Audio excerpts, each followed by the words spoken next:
আর যারা আমার বিরুদ্ধে বদনাম রটাইছে আমি তাদের কাছ থেকে তাদের কাছে আমি কি বলবো, আল্লাহ তাআলা তাদেরকে হেদায়েত দান করুক। আসসালামু আলাইকুম প্রিয় বন্ধুরা এবং আমাদের ইউনিয়নবাসী, কাউন্ডা ইউনিয়নবাসী, আপনাদের উদ্দেশ্যে আজকে আমার এই পোস্ট। কয়েকদিন আগে আমার একটি পোস্টে আপনারা দেখেছিলেন যে আমি কবরস্থান নিয়ে একটি ফুটেজ তৈরি করেছিলাম, একটি ভিডিও তৈরি করেছিলাম।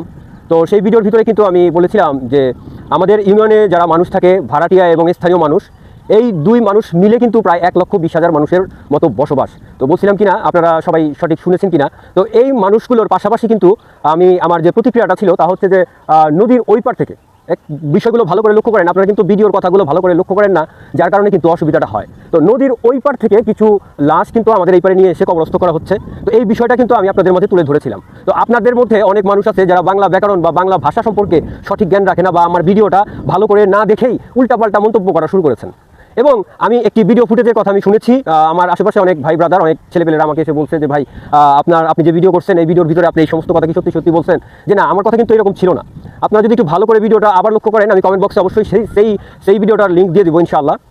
তো সেই ভিডিওটার ভিতরে আমি যে কথাগুলো বলেছিলাম সেই কথাগুলোই কিন্তু হচ্ছে যে এই বহিরাগত, অর্থাৎ যে নদীর ওই পার থেকে যে সমস্ত লাশগুলো এখানে আনে, ওই সমস্ত লাশগুলো কিন্তু নদীর ওই পার নিয়ে কবর দিতে পারে না। এর কারণ হচ্ছে সেখানে অনেক কিছু প্রসেসিং আছে, ভোটার আইডেন্টি কার্ড, তারপরে অনেক কিছু প্রসেসিংয়ের মাধ্যমে কিন্তু সেই সরকারি কবরস্থান, শহীদ বুদ্ধিজীবী কবরস্থান, সেখানে কিন্তু একজন মানুষকে দাফন করা হয়। সেইখানকার কিছু মানুষ দাফন করতে না পেরে কিন্তু আমাদের এই নেকিবাড়ি কাউন্ডা ইউনিয়ন কবরস্থানের ভিতরে চলে আসে।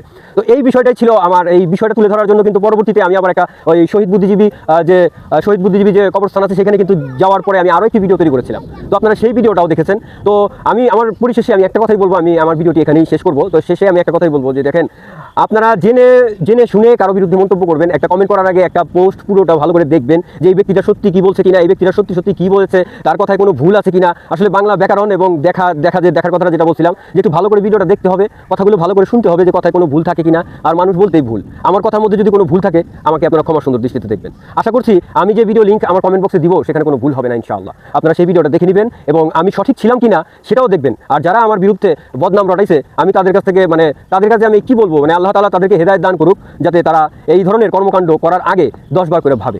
ইনশাআল্লাহ সবাই ভালো থাকবেন, সুস্থ থাকবেন। আসসালামু আলাইকুম ওয়া রাহমাতুল্লাহ।